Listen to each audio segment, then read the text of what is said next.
ஓம் அமிர்தீஸ்வரி நமக. ஓம் நம சிவாயா. நாம் இன்னைக்கு ரொம்ப ரொம்ப சுவாரஸ்யமான ஒரு விஷயத்தை பார்க்க போகிறோம். அம்மாவை பற்றி அம்மாவே பேசியிருக்காங்க. மேக்சிமம் அம்மா தன்னை பற்றி எதுவுமே சொல்ல மாட்டாங்க. ஆனால் இங்கே பேச வேண்டிய சூழ்நிலை ஏற்பட்டிருக்கு. அதனால் அம்மாவை பற்றி அம்மாவே சொல்லியிருக்காங்க. ஓகேங்களா? ஜென்ரலாக அம்மாவை பற்றி நமக்கு அம்மாவுடைய டிவோட்டீஸ்க்கு நல்லாவே தெரியும். ஸோ அம்மாவை முழுமையாக நம்புவோம், முழுமையாக சரணாகதி அடைஞ்சிருப்போம். ஏன்னா அம்மா நமக்கு நிறைய எக்ஸ்பீரியன்ஸ் கொடுத்துருப்பாங்க, கூடவே இருக்கிறத உணர்த்தி இருப்பாங்க, நிறைய இடத்துல காப்பாற்றி இருப்பாங்க, நிறைய விஷயம் நிறைய பண்ணியிருப்பாங்க. அதனால் நமக்கு அந்த முழுமையான நம்பிக்கை இருக்கும் அம்மானா யாருன்னு. ஆனால் நம்மளை சுற்றி இருக்கவங்களுக்கு அந்த எக்ஸ்பீரியன்ஸ் இருக்காது. இல்லாததால் அம்மாவை அவங்களால புரிஞ்சிக்கவே முடியாது. அம்மாவை அவங்களால புரிஞ்சிக்க முடியாததால விதவிதமாக கேள்வி கேட்பாங்க. அப்போது நமக்கு எப்படி ஆன்சர் பண்ணுறது அப்படிங்கிறதே நமக்கு கொஞ்சம் ஒரு மாதிரி தடுமாறுவோம் இல்லையா? ஸோ அந்த மாதிரி அம்மாவுடைய ஒரு டிவோட்டி வந்துட்டு, அம்மா என் ஃப்ரெண்டு இந்த மாதிரி கேட்குறாங்க, இந்த மாதிரி கேட்டால் எனக்கு என்ன பதில் சொல்கிறதுனே தெரியலம்மா, எனக்கு சொல்லுங்கன்னு சொல்லி கேட்க போய் அம்மா வந்து இந்த மாதிரி சொல்லு மகனே அப்படின்ற மாதிரி அம்மா பேசியிருக்காங்க. சரிங்களா? ஸோ அதுதான் படிக்கிறேன், கேளுங்க. 2013 பாலக்காடு பிரம்மஸ்தான ஆலய ஆண்டு விழா ஏப்ரல் 3 இரவு பாலக்காட்டை அடைந்த அம்மா வழக்கம் போல் அங்கு கூடியிருந்த பக்தர்களுக்கு இரவு உணவை வழங்கினார். அம்மாவின் திருக்கரங்களில் இருந்து பிரசாதத்தை பெற்ற பக்தர்களின் மனம் மகிழ்ச்சியால் நிறைந்தது. நல்ல சோறுடன் நன்மொழியும் கொடுப்பதை வழக்கமாக கொண்ட நம் அம்மா பக்தர்களிடம் ஆன்மீக கருத்து நிறைந்த நகைச்சுவையையோ பொருள் நிறைந்த கதையையோ கூறுமாறு கேட்டுக்கொண்டார். அப்போது ஒரு வாலிபன் எழுந்து பக்தர்களை பார்த்து, நான் அம்மாவிடம் ஒரு கேள்வி கேட்கப் போகிறேன். இதை கேட்டு நீங்கள் யாரும் என் மீது கோபம் கொள்ள வேண்டாம். எனக்கு இதை பற்றி கேட்பதற்கு அம்மாவை தவிர வேறு யாரும் இல்லை என்று கூறிவிட்டு அம்மாவிடம் பின்வரும் கேள்வியை கேட்டான். அம்மா, நான் அம்மாவிடம் வருவதையும் அம்மாவை எனது குருவாகவும் தெய்வமாகவும் ஏற்றிருப்பதையும் அறிந்த என் நெருங்கிய நண்பன் ஒருவன் என்னிடம் கேட்டான். பழங்கால குருமார்கள் தங்கள் உயிரையும் பொருட்படுத்தாது அக்காலத்தில் நடைபெற்ற அனாசரங்கள் மற்றும் அதர்மத்திற்கு எதிராக குரல் எழுப்பினர். இன்று எத்தனையோ குருமார்கள் உள்ளனர். பாரதம் ஜனநாயக நாடு. ஆட்சி நல்லதாக அமைந்தால் நாடு செழிப்பாக இருக்கும். அம்மா கூறுவது போல் தனி மனிதன் திருந்த வேண்டும் என்பது வேறு விஷயம். ஆனால் ஒரு எல்லை வரை அரசியல்வாதிகள் நல்லவர்களாக இருந்தால் இந்நாட்டை உயர்நிலைக்கு கொண்டு வர முடியும். அம்மாவை போன்ற சத்குருமார்கள் நினைத்தால் பாரதத்தை ஒன்றாக இணைக்கவும் அதர்மத்திற்கு எதிராக பேசவும் முடியும் அல்லவா? அப்படி இருக்க அரசியலில் நடக்கும் அநீதிகளை தட்டி கேட்க இக்கால குருமார்கள் ஏன் முன் வருவதில்லை, ஏன் பயப்படுகிறார்கள் என்று கேட்டான். என் அறிவுக்கு எட்டிய வரை எனக்கு தெரிந்த பதில்களை அவனுக்கு கூறினேன். அம்மா அமல பாரதம் திட்டத்தை செயல்படுத்துவது போன்றவை. அவன் அம்மா கூறுவதை இன்றைய ஜனாதிபதி வரை ஏற்றுக்கொள்வார்கள். அப்படி இருக்க அம்மா அவ்விதம் செய்யாதது ஏன் என்று கேட்டான். இது போன்ற கேள்விகளுக்கு நான் என்ன பதில் சொல்வது அம்மா? இதோட கொஷின் முடியுது. சரிங்களா? ஸோ 2013 வருஷம் ஏப்ரல் 3 அம்மா பாலக்காட்டில் அம்மாவுடைய பிரம்மஸ்தான கோவிலில் ஆண்டு விழாக்காக போயிருக்காங்க. போகும்போது எப்பயுமே அம்மா போனாங்க அப்படின்னா அங்கே அம்மாவை பார்க்கறதுக்காக வெயிட் பண்ணுற பக்தர்களுக்கு பிரசாதம் சாப்பாடு வந்துட்டு அம்மா கையால் வந்துட்டு கொடுப்பாங்க இல்லையா? ஸோ அந்த மாதிரி கொடுத்துருக்காங்க. கொடுத்துட்டு எப்பயுமே அம்மா கொஞ்ச நேரம் உட்காந்து பேசுவாங்க இல்லையா? பேசிட்டு பஜன் பாடிட்டு அதுக்கப்புறமா தான் ரூம் போவாங்க. அந்த மாதிரி பேசும்போது ஏதாச்சும் ஆன்மீக கருத்து நிறைஞ்ச ஒரு நகைச்சுவை காமெடி அப்படி இல்லைன்னா ஒரு கதையை சொல்லுங்களேன் அப்படின்னு சொல்லி பக்தர்களை பார்த்து கேட்குறாங்க.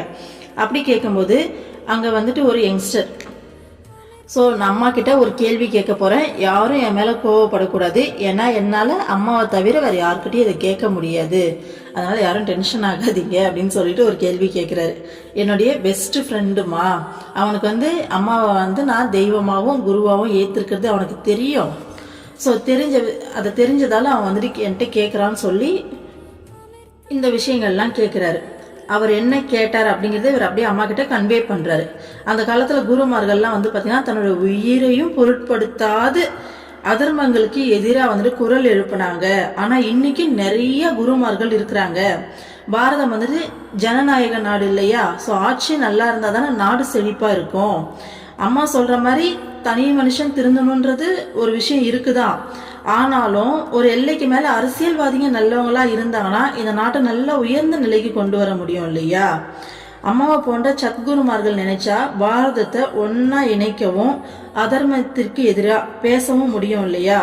அப்படி இருக்கும்போது அரசியல எவ்வளவு அநீதி நடந்தாலும் இந்த காலத்து குருமார்கள் ஏன் வந்து தட்டி கேட்கறது இல்லை அப்படின்னு சொல்லிட்டு அவன் ஃப்ரெண்டு அவனை பார்த்து கேட்குறான். அதான் அம்மா கிட்ட வந்து அந்த பையன் வந்து கேட்குறாரு. ஓகேங்களா? ஸோ இந்த அதர்மத்தெல்லாம் கேட்கறதுக்கு ஏன் பயப்படுறாங்க அப்படின்னு சொல்லி கேட்கும்போது இவரோட அறிவுக்கு எட்டின வரைக்கும் அம்மா வந்துட்டு நிறைய ஹெல்ப் பண்ணுறாங்க இல்லையா, எவ்வளோ விஷயம் பண்ணுறாங்க இல்லையா, அது எல்லாத்தையும் சொல்கிறாராம்மா. அப்படி சொல்லும்போது அவரோட ஃப்ரெண்டு திரும்பவும் கேட்குறாங்க, அம்மா சொல்கிறத ஜனாதிபதி வரைக்கும் கேட்குறாங்க இல்லையா, ஏற்றுக்கிறாங்க இல்லையா, அப்படி இருக்கும்போது அம்மா ஏன் அப்படி செய்யலை அப்படின்ற மாதிரி கேட்குறாங்க. ஸோ அம்மாவுக்கு அந்த அளவுக்கு இன்ஃப்ளூயன்ஸ் இருக்கு இல்லையா? நம்மளே பார்த்துருவோம் இல்லையா, பிரதமர் மோடி எல்லாருக்குமே வந்து அம்மாவை வந்து மீட் பண்ணுறாங்க, பிளெஸிங்ஸ் வாங்குறாங்க. அப்படி இருக்கும்போது அவங்ககிட்டலாம் சொல்லி இந்த நாட்டை வந்துட்டு திருத்தி அப்படியே அரசியலெல்லாம் ஒழுங்கு பண்ணி ஒரு ஆட்சியை அமைக்கலாம் இல்லையா அப்படின்ற மாதிரி அவரோட ஃப்ரெண்டு வந்துட்டு கேட்குறாரு. இதை வந்து இவர் வந்து அம்மா கிட்ட சொல்கிறாரு, இந்த மாதிரி கேட்குறாங்கம்மா, நான் என்னம்மா பதில் சொல்கிறது அப்படின்னு சொல்லிட்டு. நமக்கே ஃபஸ்ட்டு பேசிக்கான ஒரு விஷயம் தெரியும், கடவுளாக இருந்தாலும் நம்மளுடைய குருவாக இருந்தாலும் நமக்கு ஃப்ரீ வில் இருக்கு. யார் ஒருத்தர் தன்னையே கடவுள்கிட்ட அர்ப்பணிச்சு என்னை மாத்துங்க, எனக்கு நீங்க தான் வேணும் அப்படின்னு நிக்கிறவங்க கிட்ட மட்டும்தான் அம்மா வந்துட்டு அந்த அக்சஸ் எடுப்பாங்க. நாம அந்த அனுமதி கொடுக்காத வரைக்கும் யாரோடைய பர்சனல்லி அம்மா போயிட்டு தலையிட மாட்டாங்க. இது நமக்கே தெரிஞ்ச பேசிக் விஷயம் இல்லையா? ஸோ அம்மா என்ன சொல்றாங்க அப்படிங்கிறத நம்ம பார்ப்போம். அம்மாவிடம் இருந்து மிக இயல்பாக பதில் வந்தது. மகனே, குற்றம் செய்த ஒருவனை காவலர்கள் பிடித்து சிறையில் அடைப்பார்கள். அடுத்த நிமிடம் அக்குற்றவாளியை சிறையிலிருந்து விடுவிக்குமாறு மேலிடத்திலிருந்து உத்தரவு வரும். இதனால் காவலர்களால் தங்கள் தர்மத்தை பின்பற்ற முடிவதில்லை.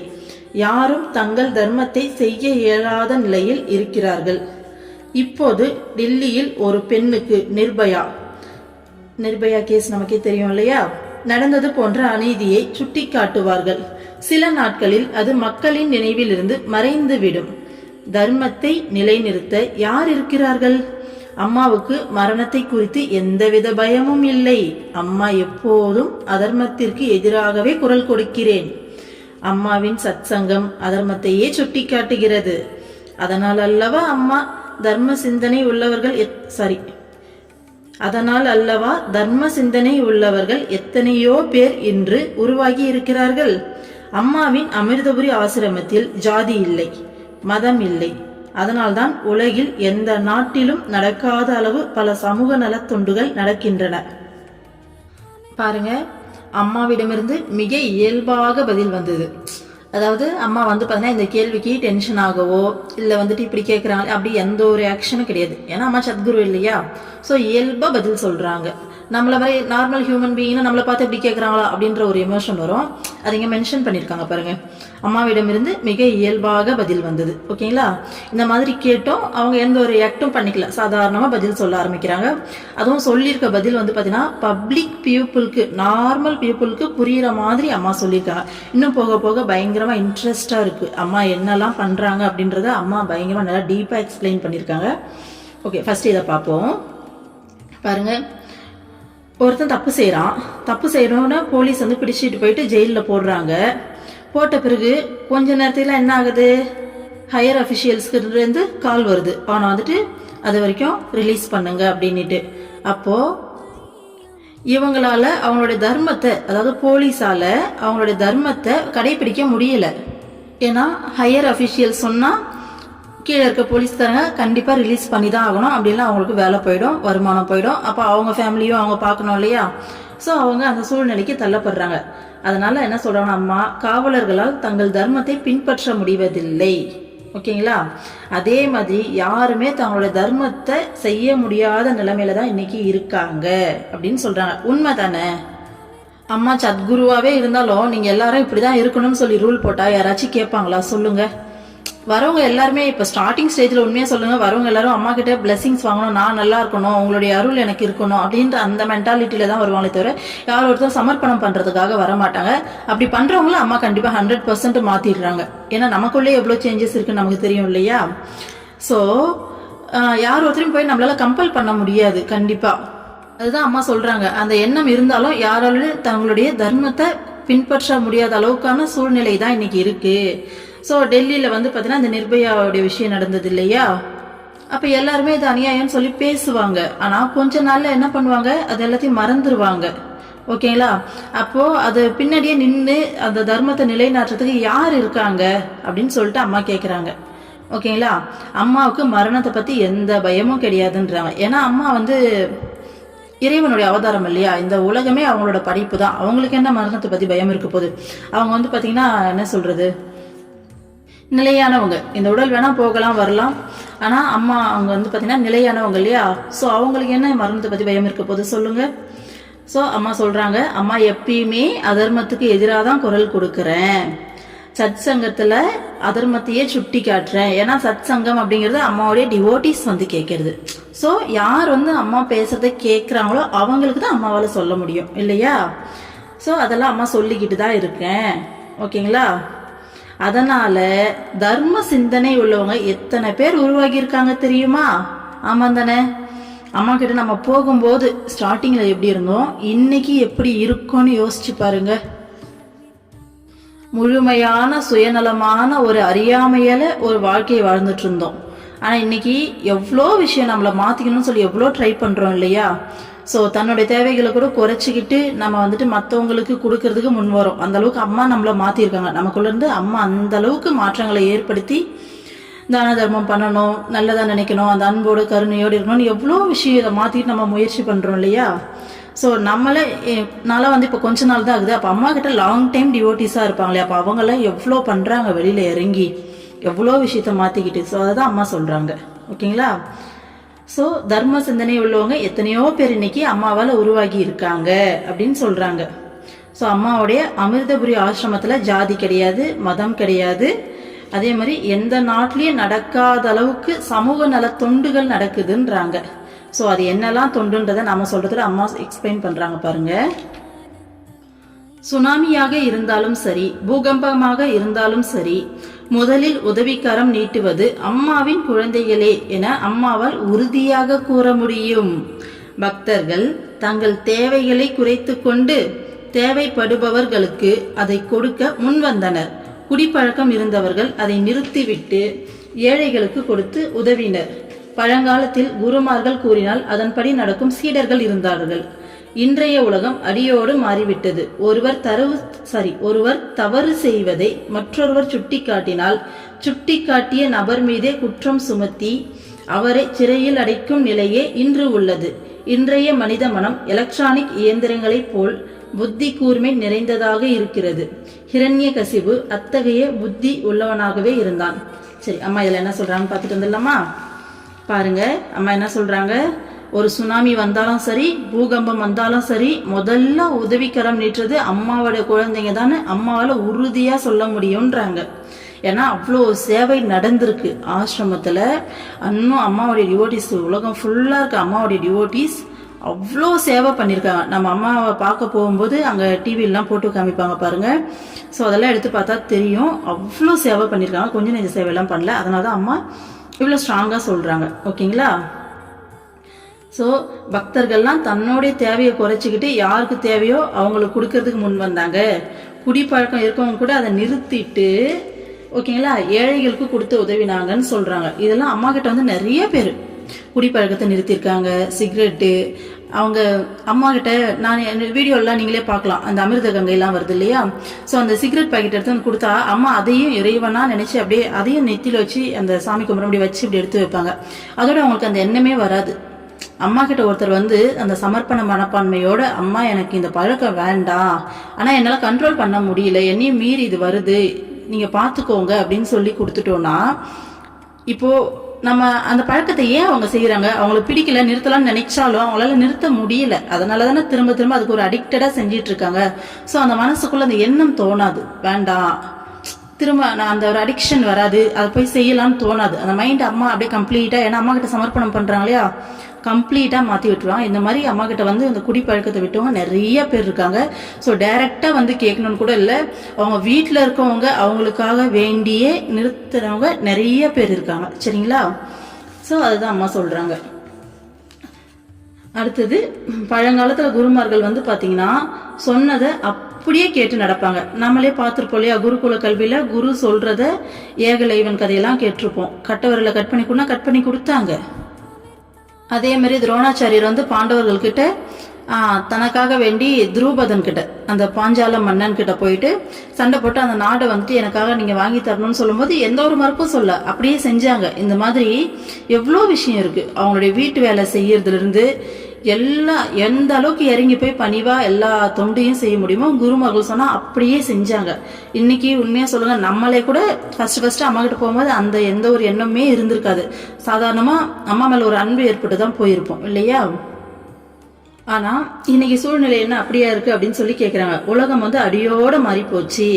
ஒருத்தர் தப்பு செஞ்சாங்க அப்படின்னு சொல்லிட்டு மற்றவங்க சொன்னா நீங்க செய்யறது தப்புன்னு சொன்னா யாரு சொன்னாங்களோ அவங்க மேலேயே தப்ப வந்துட்டு திருப்பி விட்டு அவங்களையே ஜெயிலுக்கு அனுப்பி விடுற அளவுக்கு மக்கள் எப்படி இருக்காங்க, கன்னிங்கா இருக்காங்க. இன்னைக்கு மனுஷ மனம் வந்துட்டு எலக்ட்ரானிக் இயந்திரம் மாதிரி ரொம்ப புத்தி கூர்மையா இருக்கு. அந்த புத்தி கூர்மையை பாசிட்டிவா யூஸ் பண்ணல, இந்த அளவுக்கு நெகட்டிவா யூஸ் பண்றாங்க. ஸோ இந்த மாதிரியான காலகட்டத்தில் இருக்கும். அடுத்து ஹிரண்யகசிபு கதையை சொல்றாங்க. ஹிரண்யகசிபு அந்த மாதிரியான ஒரு புத்தி உள்ளவனா தான் இருந்தா.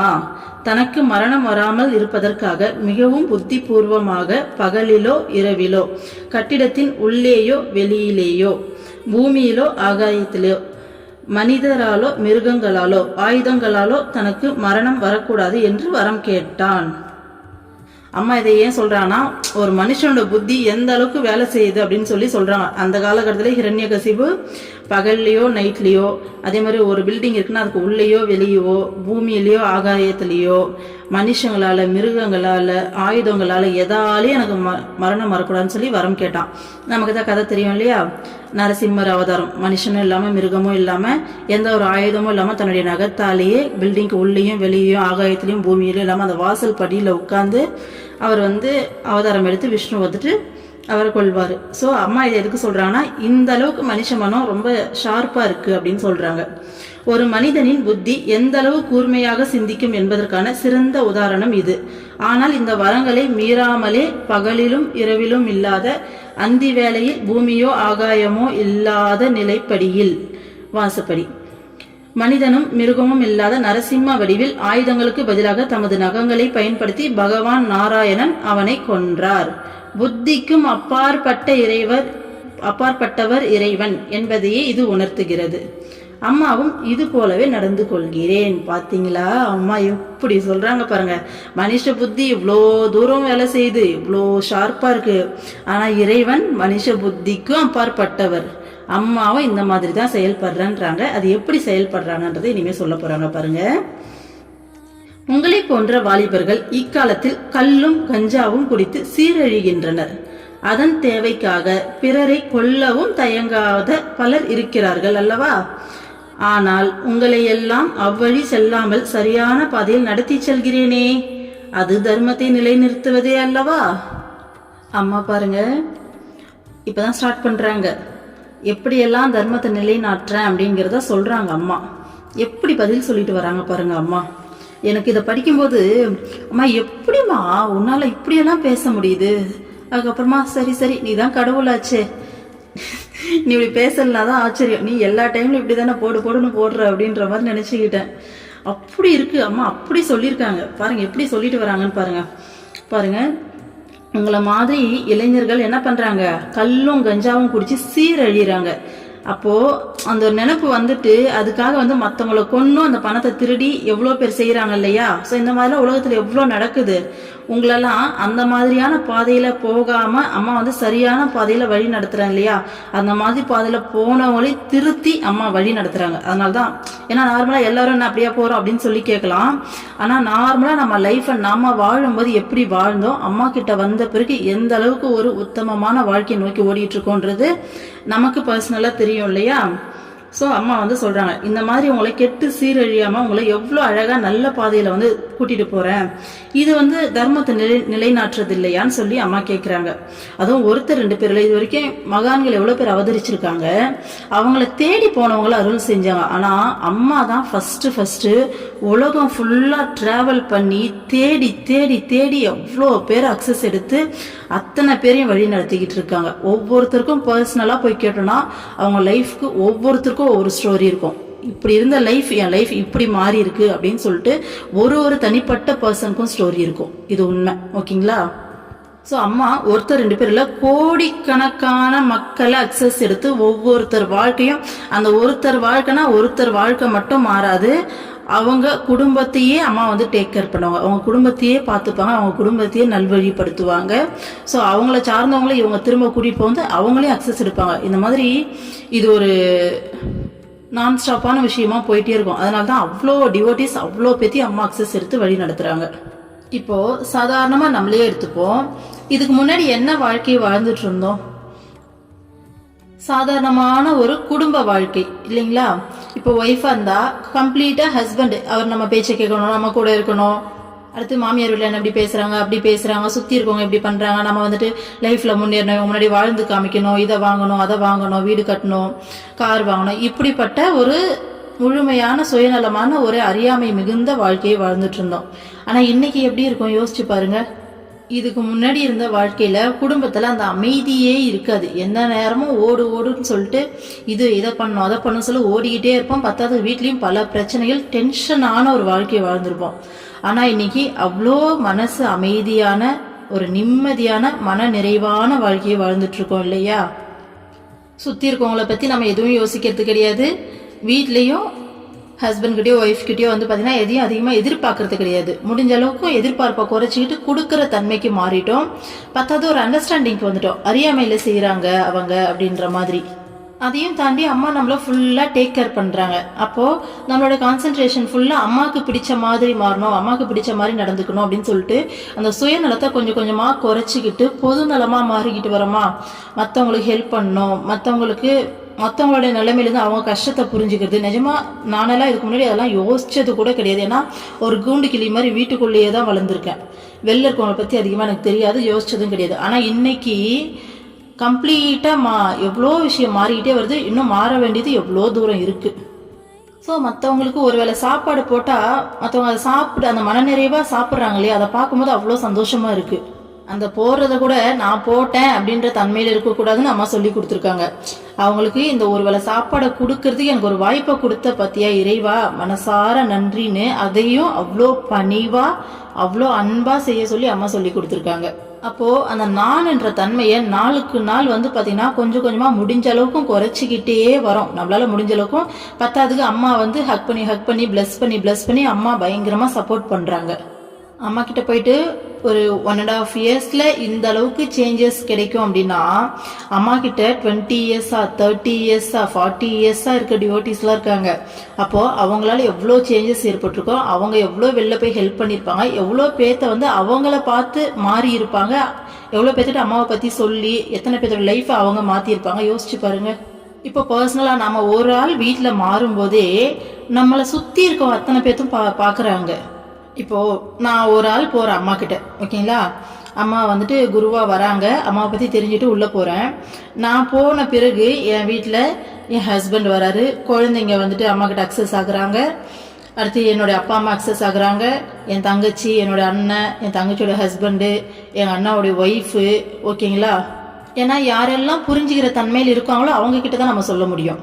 ஸோ இதை தாண்டி ஃப்ரெண்ட்ஸ் சர்க்கிள், ஓகேங்களா? நம்மளால முடியும் போதெல்லாம் யாருக்கிட்டலாம் அம்மாவை பத்தி சொல்ல முடியுதோ அவங்க எல்லாருக்கிட்டையுமே சொல்றோம். எதுக்காகனா அம்மாவை பரப்புறதுக்காக இல்லை. இதை சொல்றதால அம்மாவுக்கு எந்த பிரயோஜனமும் கிடையாது. ஆனா நம்ம ஒரு வாழ்க்கையை வாழறோம்ல, ஒரு சந்தோஷமா ஒரு சேஃப் ஜோனுக்குள்ள நம்ம வந்துட்டோம். அப்ப பக்கத்துல இருக்கவங்க கஷ்டப்படும் போது ஐயோ நம்மளாம் இவ்வளவு சேஃப் ஜோன்ல இவ்வளவு சந்தோஷமா இருக்குமே, இவங்க இவ்வளவு கஷ்டப்படுறாங்களே, அப்போ அந்த டிவைனோடைய அந்த அக்சஸ் இவங்களுக்கும் கிடைச்சா இவங்களும் சந்தோஷமா இருப்பாங்கல்ல அப்படிங்கிற எண்ணத்தால சொல்றதுதான். இப்படி போய் சொல்றதால அம்மாவுக்கு எந்த பிரயோஜனமும் கிடையாது. இன்னும் சொல்லப்போனா அம்மா அவங்களுடைய கர்மா வாங்கி அம்மா கஷ்டம் தான் படுவாங்க, ஓகேங்களா? ஆனாலும் அம்மா வந்து நீங்க சொல்லணும் தான் எங்களுக்கு சொல்லி கொடுத்துருக்காங்க. ஸோ இதுல ஒவ்வொருத்தரும் பர்சனலா முதல்ல மனசளவுல ரொம்ப நிம்மதி அடைகிறாங்க. தேவையில்லாமல் அந்த டென்ஷன், அந்த என்ன சொல்கிறது, அந்த அம்மா சொல்லுவாங்கள்ல எப்பயுமே ட்ரெயினில் போகும்போது தலையில் வந்துட்டு உன்னோட லக்கேஜ் எல்லாம் நீ தலையில் தூக்கி வச்சுட்டு இருக்க வேண்டிய அவசியம் இல்லை, ட்ரெயினில் எடுத்து இறக்கி வச்சிடலான்னு.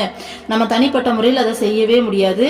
ஸோ அம்மா மாதிரி ஒரு சத்குரு கிட்ட வரும்போது தான் அதை இறக்கி அப்படியே மொத்தமாக அம்மாவுடைய திருப்பாதத்தில் வச்சிருவோம். அம்மா நீ பார்த்துக்கோ, எனக்கு தெரியாது அப்படின்ட்டு. ஸோ அம்மா பார்த்துப்பாங்க. அப்போது எந்த அளவுக்கு நிம்மதியான மனசு, அமைதியான தனிப்பட்ட முறையில் ஒவ்வொருத்தருடைய மனசும் அவ்வளோ அமைதியாகி அம்மா கிட்ட சரணாகதி அடைஞ்சு ஒவ்வொருத்தர் லைஃப்பும் அவ்வளோ அழகாக போயிட்டுருக்கு. ஸோ ஒவ்வொருத்தரை சுற்றி இருக்கவங்களும் இன்னும் பல பேர் அக்சஸ் ஆகுறாங்களா. ஸோ அதுதான் சொல்கிறாங்க அம்மா, இதுதான் நான் தர்மத்தை வந்து நிலைநிறுத்துறது அப்படின்னு சொல்லிட்டு சொல்கிறாங்க. ஓகே, அடுத்தது அம்மா என்ன சொல்கிறாங்க பாருங்க. அம்மாவால் இயன்றவரை மக்களின் துயர் துடைக்க பாடுபடுகிறேன். ஆறுதல் மொழிகளால் அவர்களுக்கு ஒரு நிமிடமாவது மன நிம்மதி அளிப்பதில் கவனம் செலுத்துகிறேன். 28 மணி நேரம் கூட இருந்த இடத்தை விட்டு எழாமல் அம்மா தரிசனம் அளித்திருக்கிறேன். இவ்வாறு செய்யாமல் நானும் அரசியல்வாதிகளைப் போல் குரல் எழுப்பினால் அவர்களுக்கும் எனக்கும் இடையில் எந்தவித வேறுபாடும் இருக்காது. என்னிடம் பல பத்திரிகை நிருபர்களும் இது போன்ற கேள்விகளை கேட்பதுண்டு. இன்றைய உலகம் எப்படிப்பட்டது என்பதை முதலில் நோக்க வேண்டும். ஒரு ஈயை கொள்வதற்காக, அதாவது சிறிய குற்றங்களை சுட்டி காட்டுவதற்காக நாம் தலையை கொடுப்பதை விட 10 லட்சம் மக்களை முன்னேற்றுவது அல்லவா சிறந்தது. பாருங்க அம்மா எப்படி சொல்றாங்க பாருங்க. அம்மா மக்களுடைய துயரத்தை துடைக்கிறதுக்கு எவ்வளோ பாடுபடுறேன். ஒவ்வொருத்தர்கிட்டையும் அட்லீஸ்ட் ஒரு நிமிஷம் இது அம்மாவுடைய தர்ஷன் வாங்கினவங்களால உணர முடியும். அம்மா சும்மா வெளியில சொல்லிக்க கூடாதுன்றதுக்காக ஒரு நிமிஷமாச்சும் அவங்களுக்கு நிம்மதி அளிக்கிறேன்னு சொல்றாங்க. அம்மாவை போயிட்டு நம்ம ஹக் பண்ணிட்டு வந்தோம். ஃபர்ஸ்ட் அம்மா கிட்ட போனாலே அந்த ஸ்டேஜில் போகும்போதே இந்த உலகத்தையே மறந்துடுவோம். எப்படி சொல்றது, ஒரு கருவறைக்குள்ள போனா ஒரு வைப்ரேஷனை உணர்வீங்க பாத்தீங்களா. ஸோ தெரியாதவங்களுக்கு சொல்றேன், அந்த ஒரு மாதிரி மனசு அமைதியா இருக்கும், நிம்மதியா இருக்கும், எதை பத்தியுமே யோசிக்காது, ஒரு மாதிரி பாசிட்டிவ் அந்த எனர்ஜி அப்படியே நம்மள வந்து இழுக்கும். அது மாதிரி அம்மா வந்து சத்குருன்றதால அவங்களுடைய ஆறெல்லாம் பல கிலோமீட்டர்ஸ் இருக்கும். அப்போ அவங்களுடைய அந்த எல்லைக்குள்ள போகும்போதே, அந்த ஆசிரமத்துக்குள்ள காலை வைக்கும் போதே மனசு அவ்வளோ நிம்மதியாயிடும். அதுலயே அம்மா ஸ்டேஜ் மேலாம் போயிட்டா முடிஞ்சது. அவ்வளோ ஒரு அமைதி, அவ்வளோ ஒரு நிம்மதி, கோவிலில் இருக்க மாதிரி 1 லட்சம் மடங்கு வைப்ரேஷனை இங்கே வந்துட்டு உணர முடியும். ஓகேங்களா. ஸோ அங்கே போயிட்டாலே நம்மளுடைய எல்லா விதமான அந்த டென்ஷனும் அப்படியே முழுசாக மறந்து அந்த அவ்வளோ ஒரு அமைதிக்கு வந்துடும். வெளில வந்த பிறகு அம்மா அக்சஸ் பண்ணி அதை சரியும் பண்ணிடுவாங்க, அது வேற விஷயம். ஓகேங்களா. நம்ம லைஃப்பில் நமக்கு என்ன தேவையோ அதன்படி என்னென்ன எக்ஸ்பீரியன்ஸ் கொடுத்து நம்மளை எப்படி மாற்றி, எப்படி தட்டி, எப்படி எல்லாம் வந்துட்டு நம்மளை உருவாக்கணுமோ அது எல்லாத்தையும் அம்மா செய்வாங்க. ஸோ அதுதான் அம்மா சொல்கிறாங்க, ஒருத்தருக்கு அட்லீஸ்ட் ஒரு நிமிஷமாச்சும் ஒதுக்கி நான் மன நிம்மதி கொடுக்குறேன் அப்படின்றாங்க. ஆக்சுவலி அது ஒரு நிமிஷம்லாம் கிடையாது. அம்மாவுடைய அந்த எல்லைக்கு போயிட்டாலே ஃபுல்லாக நிம்மதி தான். அம்மா கிட்ட அக்சஸ் ஆகிட்டாலே வாழ்க்கையே நிம்மதி தான். அடுத்தது பாருங்க என்ன சொல்கிறாங்க. 28 மணி நேரம் கூட அம்மா உட்கார்ந்த இடத்த விட்டு எந்திரிக்காமல் தரிசனம் கொடுத்துருக்குறேன். இந்த மாதிரி செய்யாமல் நானும் அரசியல்வாதிகளை போயிட்டு இந்த அநியாயத்துக்கு எதிராக குரல் எழுப்புனா அவங்களுக்கும் எனக்கும் என்ன வித்தியாசம் இருக்குன்னு அம்மா கேட்குறாங்க. அதில் என்ன பிரயோஜனம் இருக்குன்னு கேட்குறாங்க. அடுத்தது அம்மா சொல்கிறாங்க, இந்த மாதிரி பல பத்திரிக்கைக்காரங்களும் என்கிட்ட கேட்குறது உண்டு. ஸோ இன்னைக்கு உலகம் ஃபர்ஸ்ட் எப்படி இருக்குன்றதை நம்ம கவனிக்கணும். ஒரு ஈயை கொள்றதுக்காக, அதாவது ஈனா எதை சொல்கிறாங்கன்னா சின்ன சின்ன குற்றங்களை சுட்டி காட்டுறதுக்காக நம்ம போயிட்டு அங்கே டைம் வேஸ்ட் பண்ணிட்டு இருக்கிறத விட, உண்மை தானே, அரசியல்வாதிங்க அரசியல் இப்படி இருக்கு, ஆட்சி இன்னைக்கு சரியில்லை அப்படின்னு சொல்லி அங்கே போய் பேசிக்கிட்டு இருந்தா அரசியல்வாதிக்கும் நமக்கு என்ன வித்தியாசம் இருக்கு, அப்படி போய் பேசுறதால என்ன பிரயோஜனம் இருக்குன்னு கேட்குறாங்க அம்மா. ஏன்னா இன்னைக்கு போய் பேசுவோம், நாளைக்கு திரும்ப அதே விஷயம் தான் நடக்கும். எந்த ஒரு விஷயமும் வந்துட்டு டக்குன்னு சொல்லிட்டு பெருசாக அங்கே மாற போகிறது இல்லை. ஏன்னா யாருமே அந்த சரணாகதி மனப்பான்மையில் இல்லை இல்லையா அங்கெல்லாம். ஸோ திரும்ப திரும்ப உலகத்தில் அந்த மாதிரியான விஷயங்கள் நடந்துக்கிட்டு தான் இருக்க போகுது. அப்போ அங்கே போய் பேசுறது டைம் வேஸ்ட் தானே. சின்ன சின்ன விஷயங்கள் இந்த மாதிரி தலையிட்டு இந்த மாதிரி போயிட்டு பேசிக்கிட்டு போராட்டம் பண்ணிக்கிட்டு இருக்கிறத விட 10 லட்சம் மக்களை முன்னேற்றுறது இல்லையா சிறந்தது அப்படின்னு கேட்குறாங்க. ஓகேவா. அந்த நேரத்தை நான் பயன்படுத்தி எல்லாருக்கும் தரிசனம் கொடுத்து ஒவ்வொருத்தருடைய வாழ்க்கையும் முன்னேற்றுறேன், ஒவ்வொருத்தருக்குள்ளேயும் நல்ல மாற்றங்களை ஏற்படுத்துகிறேன். ஸோ 10 லட்சம் மக்களை முன்னேற்றது சிறந்ததா, இல்லை நான் போய் இந்த மாதிரி சில்லற பிரச்சனைகளை போயிட்டு போராட்டம் பண்ணிட்டு பேசிட்டு உட்காந்துட்டு இருக்கிறது சிறந்ததான்னு சொல்லி அம்மா கேட்குறாங்க. இந்த ஒரு காமெடி ஒன்று வருமே, விவேக் காமெடி வரும். அந்த 2000 ரூபாய் நோட்டு கீழே விழும், அதை குனிஞ்சி எடுக்கலையான்னு கேட்டதுக்கு அதை குனிஞ்சி எடுக்கிற நேரத்தில் 2 கோடி எங்கள் தலைவர் வந்து சம்பாதிப்பாருன்னு. அது வேணா காமெடியாக இருக்கலாம், ஆனால் இது நிஜ வாழ்க்கையில் அம்மா கிட்ட இது உண்மை. இந்த மாதிரி சில்லற பிரச்சனைகளை வந்துட்டு வெளியில் போயிட்டு, ஏன்னா இதெல்லாம் யார் செய்வாங்கன்னா தன்னுடைய பேர் வெளியில வரணும், தன்னை மக்கள் நம்பணும், இதனால மக்களை நம்ப வச்சு நாம அடுத்தது அரசியல பெரிய நிலைமைக்கு வரணும் அப்படிங்கிறவங்களுக்கு இதெல்லாம் தேவைப்படும். ஆனா இந்த மாதிரி சில்லற பிரச்சனைகளை தலையை நொழிச்சு இதெல்லாம் பேசி கேட்டு டைம் வேஸ்ட் பண்ற நேரத்துல என் பிள்ளைங்க 10 லட்சம் பிள்ளைங்களை நான் முன்னேற்றுறேன்றாங்க அம்மா. ஏன்னா அம்மாவோட பிள்ளைங்க நமக்கு தெரியும், ஒவ்வொருத்தரையும் அம்மா தனிப்பட்ட முறையில ஒவ்வொரு செகண்டும் நம்ம கூட இருப்பாங்க, நம்மளுக்குள்ள அவ்வளோ விஷயங்களை மாத்திக்கிட்டு இருப்பாங்க, அங்கேயும் தரிசனம் கொடுத்துக்கிட்டே இருப்பாங்க இல்லையா. ஸோ அதுதான் அம்மா சொல்றாங்க, எவ்வளோ பெரிய விஷயத்த சொல்றாங்க பாருங்க. அடுத்தது சொல்றாங்க அம்மா, சுனாமி வந்தபோது அனைத்தையும் இழந்து நின்ற கிராம மக்களை கல்லூரியில் தங்க வைத்தேன். ஸோ சுனாமி வரும்போது எல்லாத்தையும் எழுந்துட்டு நின்னாங்க கிராம மக்கள். ஏன்னா அம்மா கடலோரம் தானே இருக்காங்க, அங்க கிராமத்தெல்லாம் மொத்தம் சுனாமி மொத்தமா அடிச்சிருச்சு. அப்போ எல்லாருமே வீடெல்லாம் எழுந்துட்டாங்க. அப்போ அவங்க எல்லாரையும் அம்மா தன்னுடைய காலேஜ்ல தங்க வச்சிருக்காங்க. அதுதான் அம்மா சொல்றாங்க. ஓகேங்களா. இந்த விஷயம் சொல்லும்போது ஒரு ஞாபகம் வருது. நான் இந்த டைம் வந்து ஒரு அம்மா பத்தி ஒரு புது விஷயம் வந்து கேள்விப்பட்டேன். என்னன்னா சுனாமி வரும்போது அம்மா வந்து சொன்னாங்களாமா, சுனாமி வந்துட்டு இங்க என் பிள்ளைங்க இருக்காங்க, இங்க வரக்கூடாதுன்னுட்டாங்களாமா ஆசிரமத்துக்குள்ள. ஸோ அம்மாவுடைய ஆசிரமம் கடலுக்கு பக்கத்துலேயே இருக்கும். அம்மாவுடைய ஆசிரமம் தான் அவ்வளோ பக்கத்தில், கடல் கரையிலே இருக்கும். ஆசிரமத்துக்குள்ளே ஜஸ்ட் தண்ணி லைட்டாக வந்ததே தவிர சுனாமி உள்ளே வரவே இல்லையாம்மா. இதை கேட்டு எனக்கு ரொம்ப ஆச்சரியமாயிடுச்சு. அம்மா உன் பிள்ளைங்களை இப்படி காப்பாற்றினியாம்மா, நம்மளும் அம்மாவுடைய பிள்ளைங்க தானே, எங்கள் மேலே உனக்கு இவ்வளோ பாசமாம்மா, அது சுனாமியே வந்தால் கூட எங்களுக்கு சின்னதாக கூட ஒரு விஷயம் ஏற்பட்டுருக்கூட சொல்லி அப்படி பாதுகாக்கிறியாம்மா, நீ எவ்வளோ பாசமா, உனக்கு சுனாமியே வராதுன்னு சொல்லி சொன்னியாம்மா, நீ அதுவும் வரலையாமான்னு சொல்லி அம்மாட்ட நான் திரும்ப திரும்ப கேட்டுக்கிட்டே இருந்தேன். என்னை சுற்றி இருக்கவங்க எல்லாருக்கிட்டையும் இதை சொல்லிக்கிட்டே இருந்தேன், அம்மா இந்த மாதிரி சொன்னாங்களாம், சுனாமி வரவே இல்லையா அப்படின்ட்டு. அப்போ இந்த டைம் தர்ஷனுக்கு போகும்போது அம்மா இதே விஷயத்த எப்படி சொல்றது, சுனாமியை பற்றி அம்மா பேசினாங்க. அம்மா அப்படி நிறுத்தினேன் அப்படின்னு சொல்ல, ஆனால் சுனாமி வரும்போது இந்த மாதிரிலாம் வந்துட்டு பண்ணோம் அப்படின்ற மாதிரி அம்மா வந்து இந்த விஷயத்தை பற்றி பேசினாங்க. அப்போ எனக்கு வந்துட்டு ஹாப்பியாக இருந்தது. நான் எந்த விஷயத்தை பற்றி இங்கே பார்த்து பார்த்து வேந்துட்டு இருந்தேனோ அதே விஷயத்த அம்மா பேசுகிறாங்க அப்படின்ட்டு. அதே மாதிரி இன்னொரு விஷயமும் நடந்தது. என்ன தெரியுமா, நம்ம குருகீதை போட்டுட்ருக்கோம் இல்லையா. ஸோ அம்மா கிட்ட 2 days முன்னாடி தான் போன தர்ஷனுக்கு. அம்மா ஸ்டேஜில் உட்காந்துருப்பாங்க. ஸோ அம்மா பக்கத்துலேயே ஃபர்ஸ்ட் ரோல அம்மா பக்கத்துலேயே உட்காந்துட்டு அம்மாவை பார்த்துட்டு இருக்கேன். அப்போது கீழே வந்து சத்சங் பேசிகிட்டு இருக்காங்க லைவா. அப்போ அவங்க சொல்கிறாங்க, நம்ம குருகீதை புக்கு போடுறோம் இல்லையா, லாஸ்ட்டாக நம்ம என்ன போட்டிருந்தோம், அம்மாவுடைய பாத தீர்த்தத்துடைய மகிமைகளை பற்றி போட்டுட்டு தான் நாங்கள் போனோம். ஸோ அம்மா பக்கத்தில் உட்காந்துருக்கும் போது அவங்க அதே ஸ்லோகாவை மென்ஷன் பண்ணி அதோடைய மீனிங் வந்து பேசினாங்க அவங்க. ஸோ அம்மாவுடைய பாத தீர்த்தத்துக்கு இவ்வளவு பெரிய மகிமை இருக்குது அப்படின்னு சொல்லி பேசினாங்க. ஸோ அதுவும் எனக்கு ரொம்ப ஹாப்பியாக இருந்தது. அம்மா ஒரு மெசேஜ் கொடுக்குற மாதிரி இருந்தது. ஓகே, அடுத்து அம்மா என்ன சொல்கிறாங்கன்னு பார்ப்போம். கிறிஸ்துமஸ் விடுமுறை முடிந்து கல்லூரி திறக்கும் போது அவர்கள் எங்கே சென்று தங்குவார்கள் என நினைத்து அவர்கள் தங்குவதற்கு தற்காலிக குடியிருப்புகளை கேரளாவிலும் தமிழ்நாட்டிலும் கட்டச் செய்தேன். அரசாங்கம் ஒரு தற்காலிக குடியிருப்பை கட்டி முடிக்க 6 மாத காலம் ஆயிற்று. ஆனால் அம்மா 2 தினங்களில் கட்டி முடித்தேன். பாருங்க, காலேஜில் ஃபஸ்ட்டு தங்க வச்சுட்டாங்களா, எமர்ஜென்சிக்கு டக்குன்னு கூப்பிட்டு அம்மா ஊர் மக்கள்லாம் காலேஜில் தங்க வச்சுட்டாங்க. நெக்ஸ்ட்டு காலேஜ் பசங்க வருவாங்க இல்லையா, கிறிஸ்மஸ் லீவு, கிறிஸ்மஸ் அப்போ தானே வந்து இந்த சுனாமி வந்தது. ஸோ கிறிஸ்மஸ் லீவு முடிஞ்சு பசங்கள்லாம் வந்து காலேஜுக்கு ரிட்டர்ன் வரும்போது அப்போ இவங்களுக்கு பிளேஸ் எல்லாம் போகுது இல்லையா, அப்போ என்ன பண்ணுறதுன்னு சொல்லி தெரியாமல் தற்காலிக குடியிருப்பா அம்மா 2 நாளில் கட்டினாங்களாம். தமிழ்நாட்டிலையும் கேரளாலையும் 2 இடத்துலையும் அம்மா பண்ணியிருக்காங்க. ஆனால் இதையே ஒரு அரசாங்கம் கட்டுறதுக்கு 6 மாதம் ஆச்சாமா. ஓகேங்களா. ஆனால் அம்மா 2 நாளில் கட்டி முடிச்சேன்றாங்க. ஓகேங்களா. ஏன் அம்மா அரசாங்கத்தை பற்றிலாம் எங்கேயுமே குறை சொல்ல மாட்டாங்க, எங்கேயுமே தப்பாக பேச மாட்டாங்க. அம்மா வந்து பார்த்தீங்கன்னா இதை விஷயத்தான் தலையே விட மாட்டாங்க. ஏன் இங்கே சொல்கிறாங்கன்னா, இவங்க கேட்குறாங்க, அரசியல்வாதியெல்லாம் அவங்க பேச்சு கேட்குறாங்க இல்லையா, நீங்கள் ஏன் போய் சொல்ல, ஏன் தர்மத்தை நிலைநாட்டலன்னு கேட்குறாங்க. அதனால அம்மா நான் எந்த விதத்தில் தர்மத்தை நிலைநாட்டிக்கிட்டு இருக்கேன்னு சொல்லி அம்மா சொல்கிறாங்க. ஓகேங்களா. ஸோ சுனாமிக்கு மறுநாளே ஒவ்வொரு குடும்பத்திற்கும் 1000 ரூபாய் மற்றும் தேவையான அத்தியாவசிய பொருட்கள் வழங்கப்பட்டன.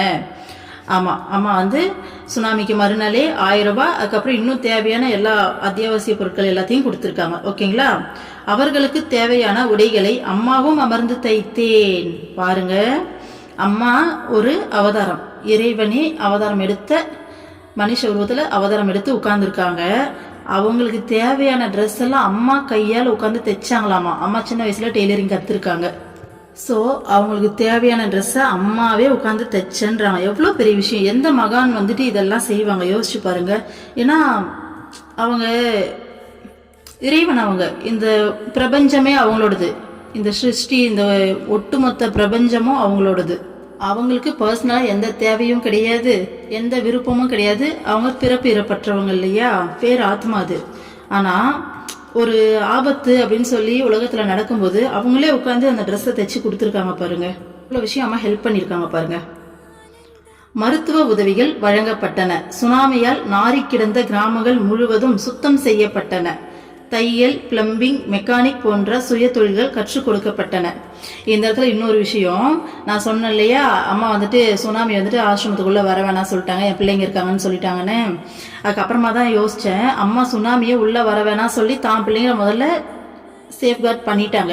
ஏன்னா இவங்க எல்லாரும் அம்மா கிட்ட முழுமையா சரணாகதி அடைஞ்சு உலக வாழ்க்கையை திறந்து அம்மாவே கதின்னு வாழுறவங்க. ஃபர்ஸ்ட் இவங்களை இப்படி காப்பாத்தினாங்களா, அடுத்து உலக வாழ்க்கையில இருக்கவங்கள பாருங்க, தான் பிள்ளைங்க அத்தனை பேத்தையும் கூட்டிட்டு போயிட்டு அவ்வளோ சேவை செய்ய வச்சாங்க. அம்மா சொல்றாங்க, லிஸ்ட் வந்துகிட்டே இருக்கு பாருங்க.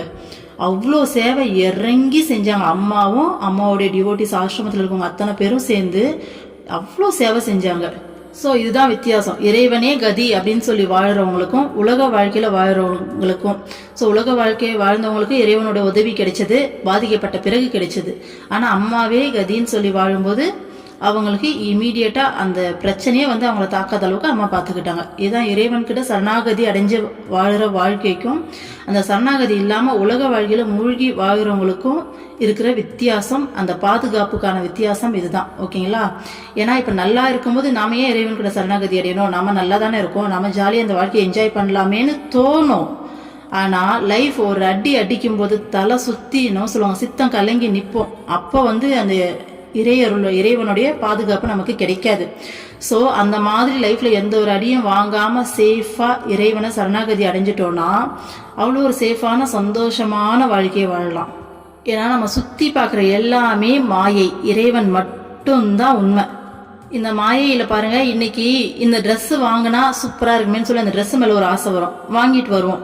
வாங்கிட்டு வந்து ஃபர்ஸ்ட் டைம் போடும்போது ஒரு சந்தோஷம் ஏற்படும். அதுக்கப்புறம் எவ்வளவு நேரம் அந்த சந்தோஷம் இருக்கு சொல்லுங்க. ஸோ அடுத்தது இன்னொரு பொருள் மேலே அந்த ஆசை போயிடும். ஓகேங்களா? அப்போ அந்த பொருள் வேணும்னு சொல்லி தோணும். சரி ஓகேன்னு சொல்லி அதையும் வாங்குவோம், அதையும் அனுபவிப்போம். அப்போ இப்படியே கண்டினியூஸாக நம்ம மனசு நிறைவே அடையாது என்னைக்குமே. ஓகே, இப்போ ஒரு வீடு கட்டிட்டா நான் சந்தோஷமா செட்டில்டுப்பா அப்படின்னு நினைப்போம்.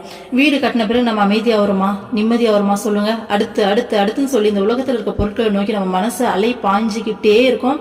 இது வந்து பார்த்தீங்கன்னா ஒரு நான் ஸ்டாப்பாக நடக்கும், இதுக்கு எண்டே கிடையாது. இங்கே மாற வேண்டியது நம்மளுடைய மனசு தான். ஓகேங்களா? ஸோ இது எல்லாமே நிலை இல்லாதது. நம்ம இன்னைக்கு இதை கேட்டு நம்ம இதை வாங்கிட்டு அனுபவிச்சாலும் திரும்ப அடுத்த பொருள் மேலே நம்ம மனசுக்கு போவோம், திரும்ப அதை அனுபவிக்கணும் தோணும், அடுத்து அடுத்து அடுத்துன்னு போயிட்டே இருக்குமே தவிர என்னைக்குமே நம்ம மனசு நிறைவடையாது. இதை நம்ம கண்டுபிடிச்சி அந்த ஆசை வரும்போது நம்ம மனசை திரும்பி பார்க்கணும். திரும்பி பார்த்து இந்த மேலே நமக்கு ஆசை வருது, அடுத்து என்ன செய்ய போகிறோம், இதை போயிட்டு இந்த ஆசையை ஒரு புலன் வழியாக அனுபவிக்க போகிறோம் இல்லையா? ஸோ அனுபவிச்சுட்டு அடுத்தது திருப்தி அடைஞ்சிடுறோமா? கிடையாது. அடுத்த பொருள் மேலே அடுத்த பொருள் மேலேன்னு சொல்லிட்டு இந்த ஆசை தாவிக்கிட்டே இருக்குது. அப்போ அதுதான் அம்மா சொல்கிறாங்க, இறைவா எனக்கு உன் மேலே மட்டும் ஆசையை கூட, வேற எது மேலேயும் எனக்கு இந்த ஆசை வரக்கூடாதுன்னு சொல்லிட்டு அம்மா பிரார்த்தனை பண்ண சொல்கிறாங்க. அப்படி பிரார்த்தனை பண்ணும்போது, ஏன்னா வார்த்தையில நம்ம சொல்லியிருப்போம், நானே கூட சொல்கிறேன்னா அப்படியே ஆசையெல்லாம் இல்லாமல் இருக்குன்னா வாய்ப்பே கிடையாது. எல்லா விஷயமும் இருக்கு இல்லையா? அப்போ நம்மளால இதை முழுசாக நம்ம கண்ட்ரோலில் எடுக்க முடியாது, அந்த அளவுக்குலாம் நமக்கு முடியாது. ஏன்னா பல ஜென்ம வாசனைகள் நமக்குள்ளே இருக்குது, அதெல்லாம் வந்து குருவால் தான் எடுக்க முடியும், இறைவனால் கூட எடுக்க முடியாது. இறைவன் நம்ம கேட்குறது தான் கொடுப்பாரு, குருவால் மட்டும்தான் அதெல்லாம் எடுக்க முடியும். அப்போ நம்ம குரு கிட்ட பிரார்த்தனை பண்ணிக்கிட்டோன்னா மற்ற விஷயத்த கொஞ்சம் கொஞ்சமாக அவங்க நம்மளை சரி பண்ணி கொண்டு வந்துடுவாங்க. யோசிச்சு பாருங்க, இந்த சுனாமியில் அடிபட்டு வாழ்கிற இந்த உலக வாழ்க்கையா நிம்மதி, அதோட கடவுள் கூட இறைவன் கூடவே வாழ்ந்துக்கிட்டு சுனாமி கூட என் பிள்ளைங்களாண்ட நீ வரக்கூடாது, என் பிள்ளைங்க இங்கே இருக்காங்கன்னு சொல்லி பாதுகாக்கிறாங்களே, எது இதில் நிம்மதியான வாழ்க்கையை யோசிச்சு பாருங்க. நம்ம சத்குரு கிட்ட போயிட்டாலே அவங்க கொஞ்சம் கொஞ்சமாக இதெல்லாம் மாயை, ஓகேங்களா, இல்லை எது உண்மைங்கிறத நமக்கு புரிய வச்சிருவாங்க. அதுக்கு ஃபர்ஸ்ட் நம்மள சரணாகதி பண்ணணும். எனக்கு தெரியல, எனக்கு ஹெல்ப் பண்ணுங்கனாச்சும் நம்ம கேட்கணும். கேட்கும்போது கொஞ்சம் கொஞ்சமாக வந்து நமக்கு தெரிய வைப்பாங்க. சரிங்களா? ஸோ அம்மா அடுத்து என்னென்ன செஞ்சாங்கன்னு சொல்கிறாங்க பாருங்க.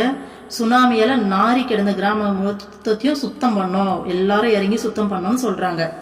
தையல், பிளம்பிங், மெக்கானிக் போன்ற சுய தொழில்கள் கற்றுக் கொடுக்கப்பட்டன. ஓகேங்களா? ஸோ நிறைய பேத்துக்கு அம்மா சுய தொழில் கற்றுக் கொடுத்தாங்க. பெண்களுக்கு நர்சிங்கும் ஆண்களுக்கு டிரைவிங்கும் கற்பிக்கப்பட்டது. ஸோ லேடிஸ் எல்லாருக்கும் அம்மா நர்சிங் சொல்லி கொடுத்துருக்காங்க, ஜென்ஸுக்கு டிரைவிங்லாம் சொல்லி கொடுத்துருக்காங்க. ஓகேங்களா? ஒரு எக்ஸாம்பிளுக்கு சொல்கிறாங்க, அம்மா நிறைய சுய தொழிலெலாம் செஞ்சு சொல்லி கொடுத்துருக்காங்க. ஆண்கள் செய்கிற வேலையை கூட பெண்களுக்குலாம் நிறைய சொல்லி கொடுத்துருக்காங்க. நிறைய விஷயம் இருக்குது. அம்மா வந்து பார்த்திங்கன்னா மேலோட்டமாக 1-2 விஷயத்தான் இங்கே சொல்கிறாங்க. அம்மா இது தாண்டி நிறைய விஷயம் செஞ்சுருக்காங்க. மீன் வலை, மீன் பிடிக்கும் படகு போன்றவை வழங்கப்பட்டன. அவர்களுக்கு சுனாமியால் பாதிக்கப்படாத வகையில் கல்லால் வீடு கட்டி வழங்கப்பட்டது.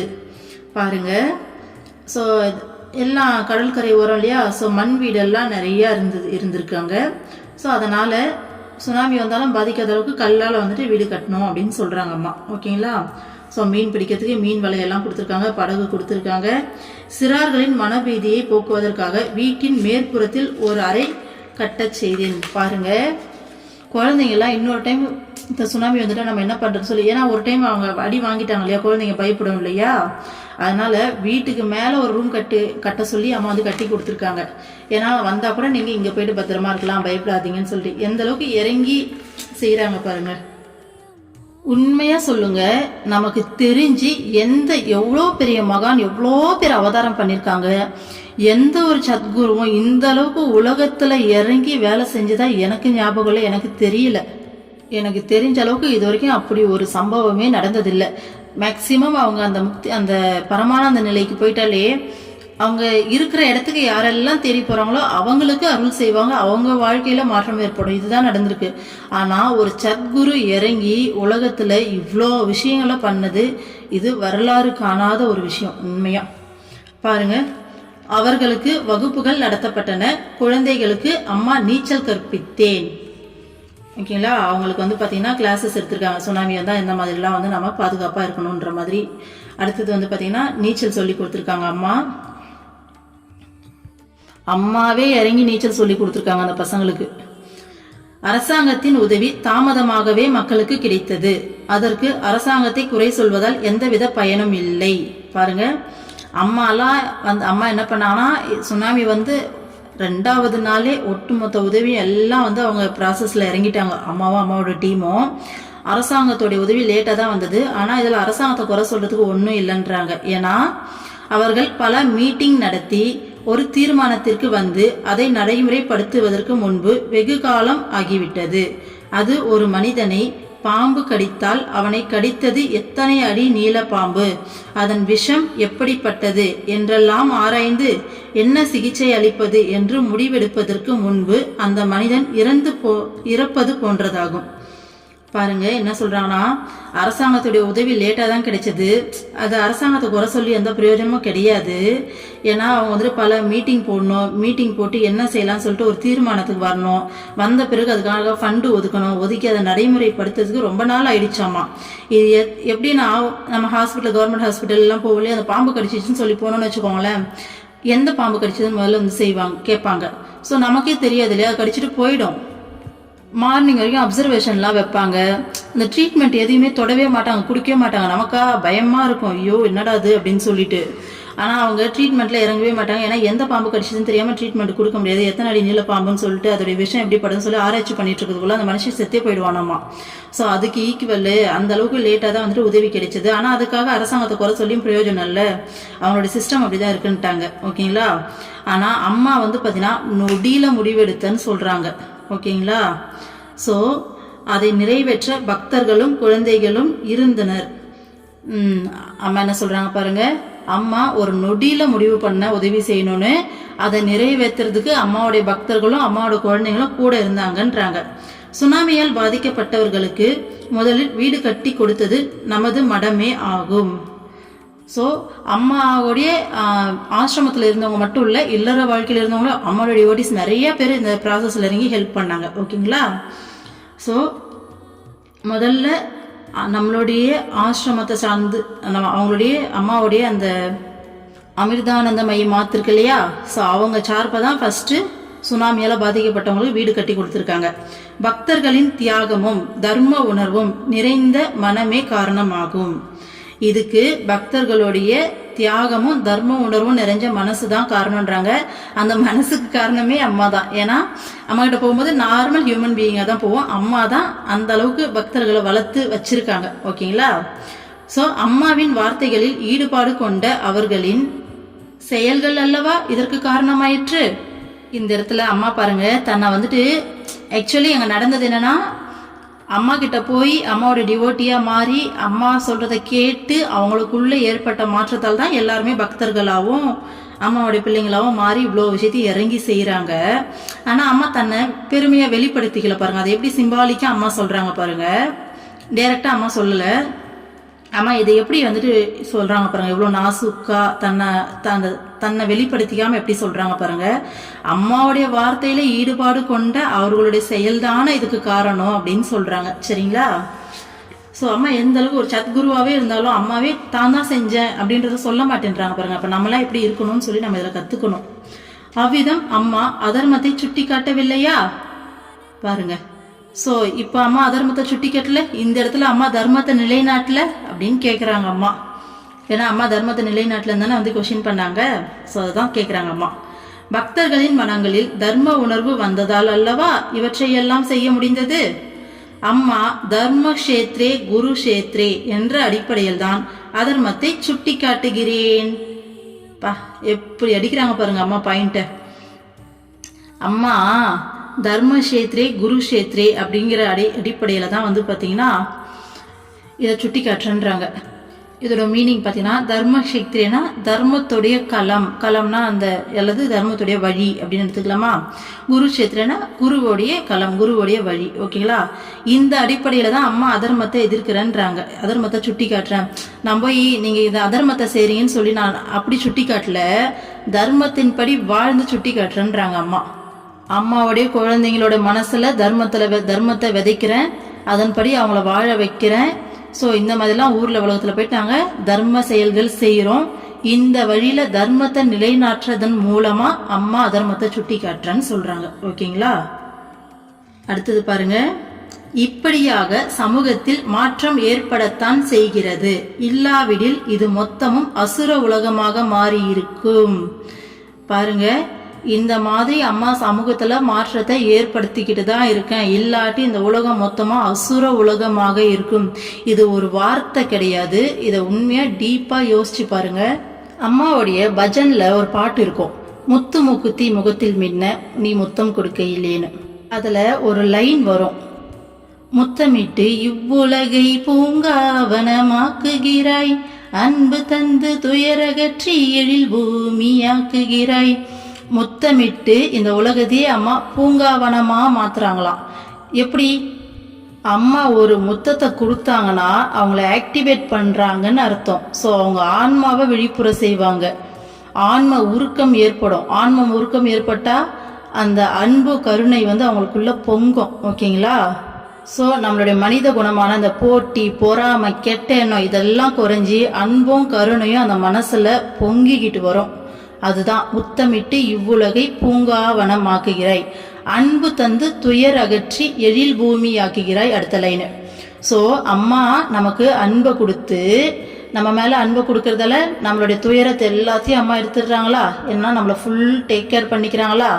ஸோ இந்த உலகத்தையே அழகான பூமியாக மாத்துறாங்கன்றாங்க. இந்த வார்த்தையோடைய ஆழம் இதை அனுபவிக்கிறவங்களுக்கு தான் புரியும். ஏன்னா அம்மா ஒவ்வொரு தன்னை சரணாகதி அடைகிற ஒவ்வொரு மனசுக்குள்ளேயும் போயிட்டு இறங்கி வேலை செய்கிறாங்க. ஒவ்வொரு மனசையும் மாத்துறாங்க. மாற்றி அந்த அன்பு நிறைஞ்சதா, கருணை நிறைஞ்சதா, சுயநலத்தை கொஞ்சம் கொஞ்சமாக கரைச்சி பொதுநலமாக மாற்றி மற்றவங்களுக்காக வேலை செய்ய வச்சு. ஏன்னா இல்லைன்னா நான் என்னது எனக்கு வேணும் அப்படின்றதுல இந்த உலகமே அசுர குலமாக மாறி இருக்குன்றாங்க அம்மா. உண்மை தானே? ஏன்னா இதுக்கு முன்னாடி சேம் அதே கேட்டகரியில் இருந்து தான் அம்மா கிட்ட வந்து தான் இப்போ மாறி நிற்கிறேன் நானாக இருந்தாலும். இதனால அம்மா மனுஷங்களை குறை சொல்ல, மனிதர்களுடைய நேச்சர் நம்ம இயற்கையாக அப்படிதான் படைக்கப்பட்டிருக்கோம். நமக்குள்ள இந்த குணங்களோட தான் நம்ம வரோம். ஆனால் இப்படி ஒரு சத்குருவுடைய அந்த அன்பு, அந்த கருணை மழை நம்ம மேலே பொழியும் போது தான் உண்மை என்னங்கிறத நாம உணர்ந்து மாறுறோம். இப்போ லா ஆஃப் அட்ராக்ஷனே எடுத்துக்கோங்க. எப்படி இருக்கும்? நாம் என்ன எண்ணங்களை வெளிவிடுறோமோ அதை தான் இந்த உலகத்தில் உருவாக்குவோம் இல்லையா? ஸோ நம்ம மனசு மேக்சிமம் 99.9% வந்து பார்த்தீங்கன்னா தப்பான விஷயங்களை பற்றி தான் திங்க் பண்ணிடுறோம். எந்நேரமும் ஆட்டோமேட்டிக்காக நமக்குள்ளே வந்துட்டு ஒரு மைண்ட் வைஸ் கேட்கும் இல்லையா? மேக்சிமம் 90% வந்து பார்த்தீங்கன்னா பிரச்சனைகளை பற்றி தான் பேசும். ஒன்று கடந்த காலத்தில் நடந்ததை பற்றி பேசும், அவங்க இப்படி பண்ணிட்டாங்க பற்றியா நம்மளை அப்படின்னு சொல்லி கஷ்டத்தை பேசும். அப்படி இல்லாட்டி எதிர்காலத்தை பற்றி பயத்தை பற்றி பேசும், ஐயோ நம்ம என்ன செய்யறது தெரியலையே அப்படின்னு சொல்லிட்டு இந்த மாதிரி நெகட்டிவ் தாட்ஸ் தான் வெளில விட்டுட்டு இருக்கோம். அப்போது 90% இந்த நெகட்டிவ் தாட்ஸை வெளியில் விட்டுக்கிட்டு இருந்தோம்னா அப்போது அதன் மூலமாக உருவாகக்கூடிய இந்த உலகம் எப்படி இருக்கும் யோசிச்சு பாருங்க. ஆனால் உலகம் வந்துட்டு இந்த அளவுக்கு அமைதியாக ஒரு ரன் ஆயிட்டுனா அதுக்கு காரணம் யாரு? சத்குருமார்கள் தான். ஏன்னா அவங்களுடைய இருப்பு, ஏன்னா ஜீவ சமாதியில் கூட குருமார்கள் வந்து பார்த்தீங்கன்னா அவங்க அந்த இடத்துல அவங்களுடைய இருப்பு இருக்கு. அவங்களுடைய இருப்பில் அவ்வளோ ஒரு வைப்ரேஷன், பாசிட்டிவ் வைப்ரேஷன், அந்த அன்பு, அந்த பாசிட்டிவ் வைப்ரேஷன் வந்து பார்த்தீங்கன்னா அவ்வளோ தூரம் வந்துட்டு வெளியில் வரும். ஸோ அந்த பாசிட்டிவிட்டியில் தான் இந்த உலகம் வந்து பார்த்தீங்கன்னா இன்றைக்கும் அம்மா சொல்கிற மாதிரி அந்த அசுர குலமாக மொத்தமாக மாறாமல் ஓரளவுக்கு நிலைநிறுத்தி அந்த உலகம் ரன் ஆகிட்டு இருக்கிறது காரணம் குருமார்கள் தான். இதெல்லாம் டீப்பான விஷயங்கள், நம்ம கொஞ்சம் உட்காந்து யோசிச்சு பார்த்தோம்னா நமக்கு வந்து அண்டர்ஸ்டாண்ட் ஆகும். ஏன்னா நம்ம வெளிவிடுற எண்ணங்கள் எல்லாத்துக்கும் இந்த உலகத்தில் அப்படியே உருவாச்சுன்னா என்ன சொல்ற, நம்ம பாசிட்டிவாகவே ஒரு விஷயத்த உருவாக்கணும், லா ஆஃப் அட்ராக்ஷனை யூஸ் பண்ணி நம்ம உருவாக்க ஆரம்பித்தா கூட நம்ம மைண்டு 1008 கேள்வி கேட்கும். அதில் அது எப்படி வரும் நமக்கு அப்படின்ட்டு. அப்படி இருக்க பட்சத்தில் நம்மளுடைய எண்ணங்கள் எல்லாத்துக்கும் இந்த உலகத்தில் அப்படியே ரிஃப்ளெக்ட் ஆச்சுன்னா அம்மா சொல்கிற மாதிரி அசுர உலகம் தான் இங்கே மிஞ்சி இருக்கும். ஸோ அந்த அசுர உலகம் இல்லாமல் இந்த உலகம் இவ்வளோ அமைதியாக இந்த அளவுக்கு நல்லத்தனமாக நீடிச்சுக்கிட்டு இருக்குன்னா கண்டிப்பாக குருமார்கள் தான் காரணம். அவங்களுடைய வைப்ரேஷனே மிக பெரிய வைப்ரேஷன் இந்த உலகத்துக்கு. அது பத்தாதுக்கு தன்னுடைய குழந்தைங்களையும் அக்சஸ் பண்ணி மாற்றி ஸோ அவங்களையும் பாசிட்டிவான விதத்தில் கொண்டு போயிட்டு எல்லா விஷயத்தையும் பண்ணுறாங்க. ஸோ அதே பாட்டிலேயே அடுத்த லைன் பாருங்க, நீரோடும் நதியினையும் தீர்த்தமாக மாற்றுகிறாய், நீ வறண்ட இதயத்தை கங்கையாக மாற்றுகிறாய். ஸோ சாதாரணமாக நீரோடுற ஒரு நதி இருக்கு இல்லையா, அது சாதாரணமான ஒரு நதி, நீரோடுற நதி தான், ஓகேங்களா.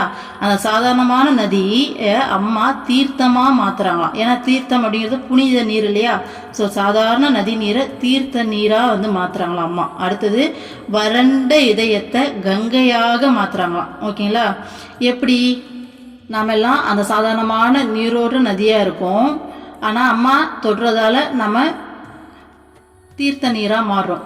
ஸோ அம்மா நமக்குள்ளே இருக்க அந்த வறண்டு போன இதயத்தை நான் எப்படி பொழைப்பேன், நான் எப்படி வீடு கட்டணும், ஸோ தன்னை பற்றி மட்டுமே சிந்திச்சு மனசு ஃபுல்லாக வந்து பார்த்திங்கன்னா அந்த கெட்ட குணங்கள்லாம் உடனே அப்படியே பெருசாக கெட்டவங்க, நம்மளாம் கெட்டவங்க அப்படி அர்த்தம் கிடையாது. நமக்குள்ளேயே உள்நோக்கி பார்த்தோம்னா எவ்வளோ எண்ணங்கள் வந்து தேவையில்லாத எண்ணங்கள் வருது. ஒருத்தர் மேலே பொறாமப்படுறோம் சின்னதாக அப்படின்னா கூட நம்ம உண்மையாக சொல்கிறேன், இந்த ஆன்மீக வெளியிலேருந்து பார்க்க நம்மளாம் நல்லவங்க அப்படின்ற மாதிரி தோணும். உண்மையாக ரொம்ப நல்லவங்களாக இருக்கவங்களே ஆன்மீகத்தில் வந்து அம்மா முன்னாடி உட்காந்து தன்னை தானே ஆராயும் போது தான் ஐயோ அம்மா எனக்குள்ளே இவ்வளவு கெட்ட எண்ணங்கள் இருக்கான்னு சொல்லி நமக்கே பார்த்து பயப்படுற அளவுக்கு இருக்கும். அதெல்லாம் வந்துட்டு உணர்ந்தாதான் புரியும். இல்லைன்னா இவங்க என்ன நம்மளெல்லாம் கெட்டவங்கன்னு சொல்கிறாங்க அப்படின்னு கூட தோணலாம், சரிங்களா. சாதாரணமாக ஒருத்தர் நம்மளை பற்றி யாரோ ஒருத்தர் நமக்கு கெடுதல் செஞ்சுட்டாங்கன்னா அவங்கள நினைக்கும் போதெல்லாம் நமக்குள்ளே எவ்வளவு எண்ணங்கள் வருது இல்லையா. இவங்க என்ன இப்படி பண்ணாங்கன்னு சொல்லி எவ்வளவு எண்ணங்கள் வருது. ஸோ ஒருத்தர் சாதாரணமாக நம்மளை ஒரு இடி இடிச்சிட்டாங்கன்னா நமக்கு டக்குன்னு கோபம் வருது இல்லை. ஓகே அவங்க என்ன சொல்கிறது தெரியாமல் அடிச்சிட்டாங்க அப்படின்னு சொல்லிட்டா ஒரு சில டைமில் டக்குன்னு ரியாக்ட் ஆகும். அந்த மாதிரி சின்ன சின்ன விஷயங்கள் நம்ம நோட் பண்ணோன்னா அவ்வளோ விஷயங்கள் நமக்குள்ளே திருத்த வேண்டியது இருக்குது. ஸோ அதுதான் நம்மளுடைய அந்த நான் எனதுன்னு சுயநலத்தால் நிறைஞ்சி இந்த மாதிரியான அழுக்கால் நிறைஞ்சிருக்க அந்த வறண்டு போன இதயத்தை அம்மா தொட்டு தொட்டு தொட்டு ஸோ முத்தம் கொடுத்து அம்மா கங்கையாக மாத்திரன்றாங்க. கங்கை நதி அப்படிங்கிறது புனிதமான நதி இல்லையா. சாதாரணமான இந்த வறண்டு போன இதயத்தை அந்த புனித நதி அளவுக்கு தூய்மையாக மாத்துறன்றாங்க. அப்படி மாற்றின பக்தர்கள் தான் அம்மா கூட வந்து இவ்வளோ தூரம் இறங்கி வேலை செய்கிறாங்க, ஓகேங்களா.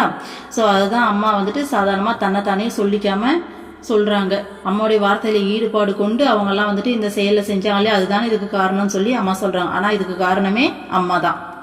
இந்த விஷயங்கள் எல்லா சத்குருமார்களுக்கும் பொருந்தும். நான் ஏன் இங்கே அம்மாவை ரொம்ப வந்துட்டு மீன் பண்ணி பேசுகிறேன்னா இது அம்மாவை பற்றி கேட்கப்பட்ட ஒரு கேள்வி, அதுக்கு அம்மா சொன்ன பதில், ஓகேங்களா.